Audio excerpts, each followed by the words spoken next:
Imagina un tren que no toca físicamente las vías, que se desliza suavemente sobre un colchón de aire alcanzando velocidades que rivalizan con las de un avión. Un vehículo que prometía revolucionar el transporte terrestre, combinando la velocidad aérea con la comodidad ferroviaria. Esto no es una fantasía futurista, sino una realidad que pudo transformar nuestra manera de viajar durante los años 60.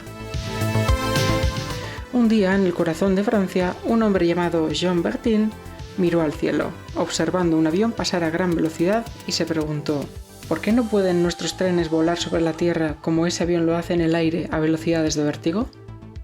Esta pregunta no solo desafió las convenciones existentes, sino que también encendió la mecha de una revolución. Hoy en Crónicas del Transporte exploramos la fascinante historia del aerotren, una innovación francesa que, aunque prometedora, quedó relegada al olvido.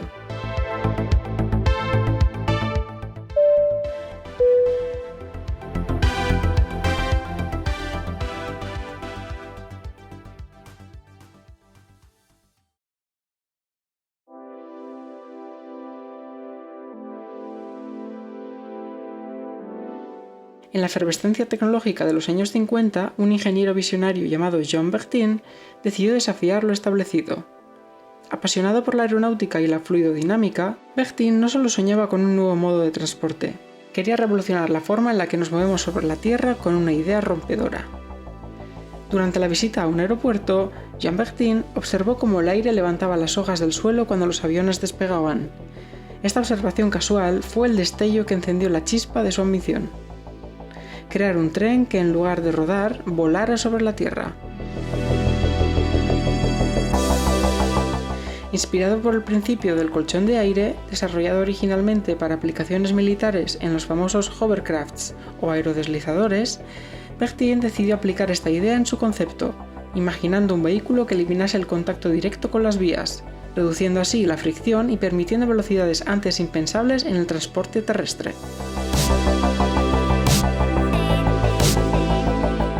En 1962, junto a su colega Paul Jean, Bertin patentó la idea del aerotren, un vehículo sustentado por un colchón de aire comprimido deslizándose sobre una guía en forma de T invertida. Este diseño no solo prometía romper barreras de velocidad para los trenes convencionales, sino que ofrecía una experiencia de viaje sin precedentes, silenciosa, suave y rápida. Con el respaldo de la Delegación para la Ordenación del Territorio y la Acción Regional, en 1965 se fundó la Sociedad de Estudios del Aerotren. Este apoyo fue crucial para construir la primera vía de pruebas en Gómez-le-Châtel, cerca de París. Un tramo de 6,7 kilómetros que se convertiría en el laboratorio al aire libre para el aerotren. El raíl principal era una viga de hormigón de unos 2,6 metros de ancho, con una cara superior plana para que el aerotren se deslizara sobre ella. El tren la envolvía lateralmente con sus faldas de sustentación, creando un colchón de aire que lo mantendría elevado.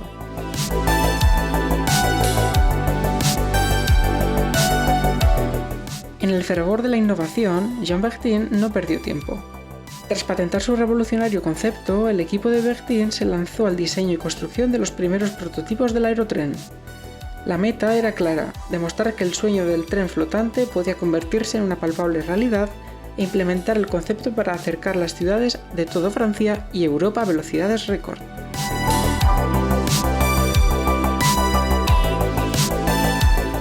El primer prototipo, conocido como Aerotren 01, fue un laboratorio en movimiento. Con 10,1 metros de longitud y propulsado por una hélice accionada por un motor de un Citroën DS19 de 70 caballos, este ingenio representaba la esencia de la visión de Bertin. La primera prueba del Aerotren 01 fue un espectáculo que atrajo a curiosos y escépticos por igual. En un frío amanecer de 1965, mientras la niebla aún cubría la pista de Gómez-le-Châtel, el Aerotren 01, con su estructura elegante, hizo su debut.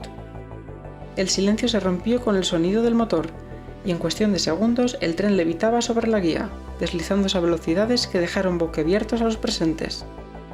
En las primeras pruebas de alta velocidad sobre la vía de Gómez-le-Châtel, en febrero de 1966, el Aerotren 01 alcanzó los 200 km/h. Pero esto fue solo el comienzo. Animado por el éxito del Aerotren 01, el equipo de Bertin no tardó en diseñar el Aerotren 02, un prototipo más avanzado y refinado.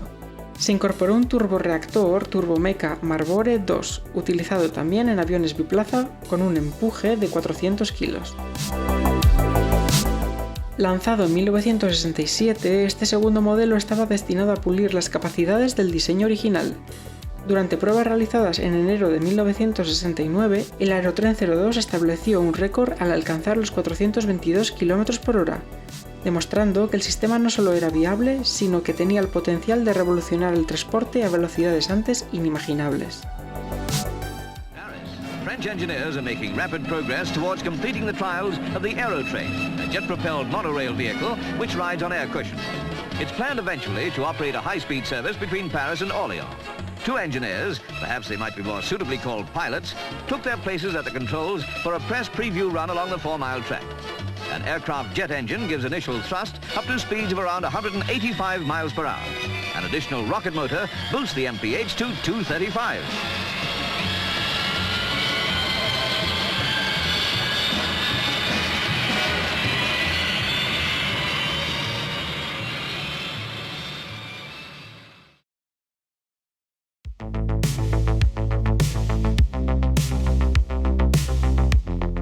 Impulsados por los éxitos de los prototipos Aerotren 01 y 02, el equipo de Jean Bertin se enfrentó al siguiente gran desafío: la creación de un aerotren destinado al transporte comercial de pasajeros y no solamente un veloz demostrador. Así nació el modelo I-80, una promesa de eficiencia y velocidad para el mercado masivo.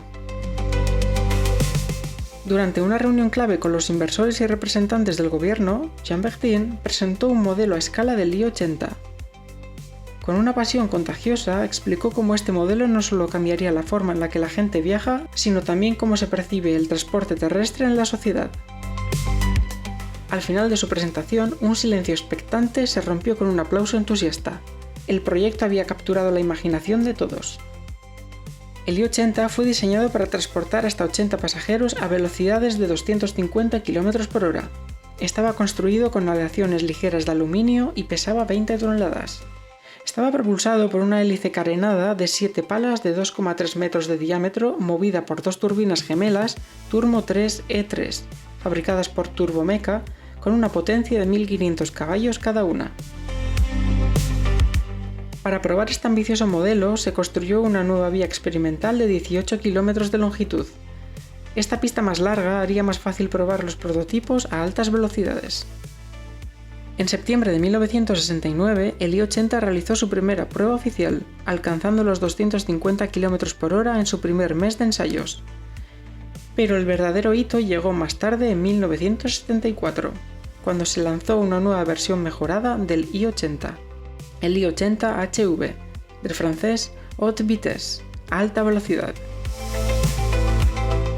El peso aumentó hasta las 24 toneladas y su propulsión cambió drásticamente. Ahora estaría propulsado por un motor Pratt & Whitney JT8D, como el que montaban los Boeing 727. Este modelo alcanzó una velocidad récord mundial para los vehículos sobre colchón de aire de 430,4 km/h. Este logro no solo demostró la viabilidad del aerotren para su uso comercial, sino que también estableció un nuevo estándar en el transporte rápido de pasajeros. Este vehículo, que una vez fue un sueño en los planos de un ingeniero, había trascendido los límites de la imaginación para convertirse en una maravilla tangible, capaz de cruzar largas distancias a velocidades antes reservadas a los aviones.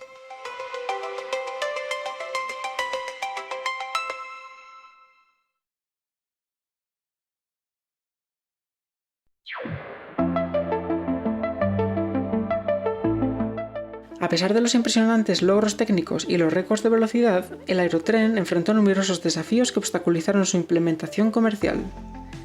Las promesas de una revolución en el transporte terrestre comenzaron a encontrarse con obstáculos prácticos y financieros insuperables, lo que llevó al sueño de Bertin hacia una vía muerta.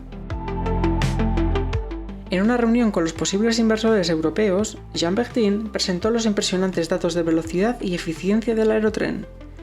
Sin embargo, la preocupación no era la capacidad tecnológica, sino la viabilidad económica.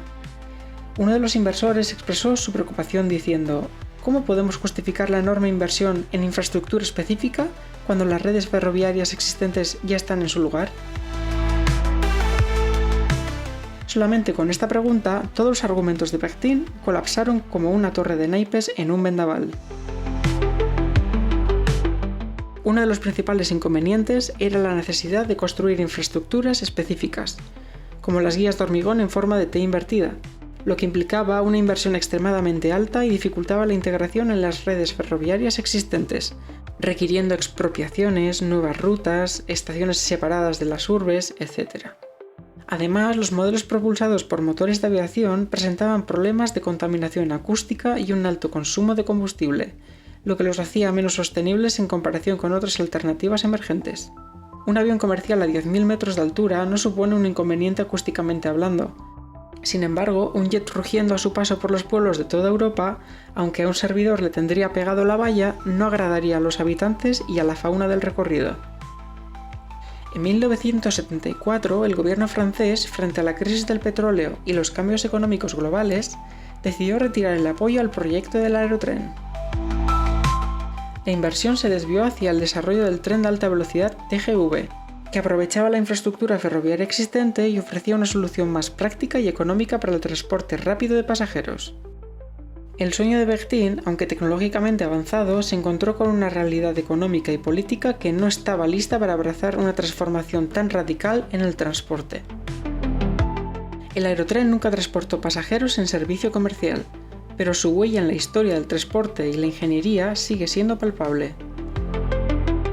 Aunque el proyecto fue abandonado, su legado vive en las tecnologías que inspiró y en los sueños de lo que pudo haber sido. En 2020, un grupo de exingenieros del proyecto del aerotren, junto con los familiares de Jean Bertin y entusiastas del transporte, organizaron un homenaje en la antigua pista de Gómez-le-Châtel. Esta vez no en tren, sino caminando por la vía que una vez fue un símbolo de futuro, y ahora un recuerdo sereno de ambición y aspiración. El concepto del colchón de aire como medio de sustentación inspiró el desarrollo de tecnologías en vehículos levitados como el hovertrain y ha encontrado aplicaciones en sectores industriales y de entretenimiento. Las universidades de ingeniería a menudo estudian el aerotren como un caso de vanguardia tecnológica y de las dificultades de innovar en sistemas de transporte masivo. Además, su historia se convirtió en un caso de estudio sobre cómo la visión tecnológica puede chocar con las realidades económicas y políticas.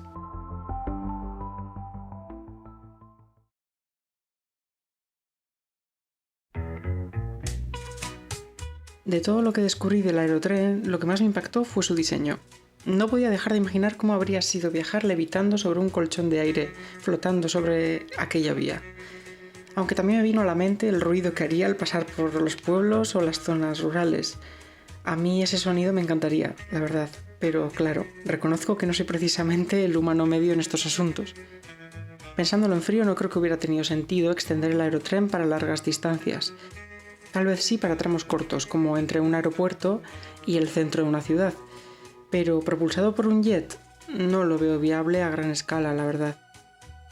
Era un proyecto demasiado caro para desplegarlo a lo largo de miles de kilómetros teniendo ya infraestructuras ferroviarias en funcionamiento. Lo que sí veo más lógico es lo que acabó pasando, avanzar hacia soluciones como el maglev. Y sobre la decisión del gobierno francés de apostar por el TGV, sinceramente, creo que fue acertada. El TGV era un tren espectacular, eficiente y ha demostrado ser un éxito en todos los sentidos, y no hubiera tenido ninguna lógica seguir apostando por un transporte que hubiera sido, sinceramente, peor. Viajar en aerotren, pues me lo imagino, aunque a medias. Me habría encantado subirme a uno, pensar que era un tren que flotaba y encima funcionaba con un motor de un Boeing 727 me parece increíble. Eso sí, con una capacidad de 80 pasajeros, imagino que el billete no habría sido precisamente barato y precisamente habría sido un lujo al alcance de muy pocos. Lo que sí me da mucha pena es que se destruyera el I-80, por ejemplo, que no tengamos un museo dedicado a este tipo de proyectos. Ojalá se hubiera conservado mejor. Ahora tengo ganas casi de visitar la pista abandonada y ver los pocos prototipos que quedan. Porque aunque no llegó a despegar comercialmente, el aerotren fue una joya de la ingeniería, un pedazo de historia que merece ser recordado. El aerotren fue un sueño real, funcionó, voló. Alcanzó velocidades que no volveríamos a ver en Europa hasta décadas después con el TGV. Pero no bastó. No era solo cuestión de rendimiento, era cuestión de política, dinero y el momento histórico. Quizás llegó demasiado pronto, quizás era demasiado revolucionario y no se contaba con la tecnología necesaria para hacerlo económico y silencioso. Hoy no lo recordaremos como un fracaso, sino como un sueño y una aventura tecnológica que se hizo realidad. Y así concluye nuestra historia del Aerotren, un tren que no tocó las vías, pero rozó el futuro. Gracias por acompañarme en este episodio de Crónicas del Transporte. Si te gustó esta aventura, no olvides suscribirte. En el próximo episodio exploramos una división silenciosa trazada justo en medio de la carretera. Hasta la próxima. Gracias.